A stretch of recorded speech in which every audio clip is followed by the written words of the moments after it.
It was a quiet night in December 1979. No explosions, no breaking news, no official announcements, and yet, somewhere in the frozen mountains of Afghanistan, a covert operation had just begun, one that would silently reshape global politics for decades. There were no American flags, no official soldiers, no acknowledgement from the government, and yet the fingerprints of the Central Intelligence Agency were everywhere.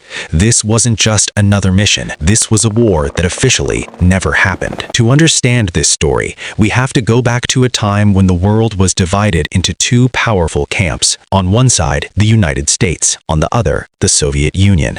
This was the era of the Cold War, a silent, tense conflict where battles were rarely fought directly, but through influence, spies, and proxy wars. Then came a moment that changed everything. In December 1979, the Soviet Union invaded Afghanistan. To the world, it looked like just another regional conflict, but behind closed doors in Washington, it triggered something much bigger. Because for the United States, this wasn't just about Afghanistan. This was an opportunity. Inside classified rooms, American intelligence officials began discussing a bold and dangerous plan. What if they could turn Afghanistan into a trap for the Soviets? What if they could make this war so costly, so exhausting, that it would weaken one of the most powerful nations on Earth? The plan was approved quietly, no public speeches, no official declaration, and just like that, one of the most secret operations in modern history began. The mission was called Operation Cyclone. Officially, it didn't exist, but in reality, it became one of the longest and most expensive covert operations ever conducted by the Central Intelligence Agency. Its objective? To support Afghan fighters, known as the Mujahideen, against Soviet forces. But here's the twist. American soldiers were never supposed to fight directly. Instead, the CIA would operate from the shadows. Money, weapons, training, all provided secretly. The war would be fought by others, but controlled from behind the scenes. How do you fight a war without being seen? The answer: layers of secrecy. The United States didn't directly hand weapons to Afghan fighters. Instead, they worked through Pakistan's intelligence agency, the ISI. Funds were transferred quietly. Weapons were shipped without markings. Training camps were set up in remote regions. And slowly, the Mujahideen transformed from scattered fighters into a powerful resistance force. But what made this operation truly shocking was what came next. For years, Soviet helicopters dominated the skies. They were fast, powerful, and deadly. The Mujahideen had no answer, until one day they did. The CIA introduced Stinger missiles, shoulder-fired weapons capable of shooting down aircraft. Suddenly, the balance of power shifted. Soviet helicopters, once unstoppable, began falling from the sky. Pilots who once flew with confidence now flew in fear. This single decision changed the entire war, and yet, officially, it never happened. As the war dragged on, the Soviets found themselves trapped. What they thought would be a quick victory turned into a long, exhausting conflict. Thousands of soldiers were lost, resources were drained, morale collapsed, and all the while, the United States continued its support quietly, carefully, strategically. No headlines, no credit, no responsibility. Because acknowledging the operation would mean risking a direct confrontation between two nuclear superpowers, and that could have meant World War III. But behind all the strategy and secrecy, there were real people. Young soldiers sent into a foreign land, families caught in the middle of conflict, villages destroyed, lives changed forever. For the Afghan fighters, this wasn't just a geopolitical game. It was their home, their survival, their future. And for many, the support they received, while powerful, came with consequences they could never have imagined.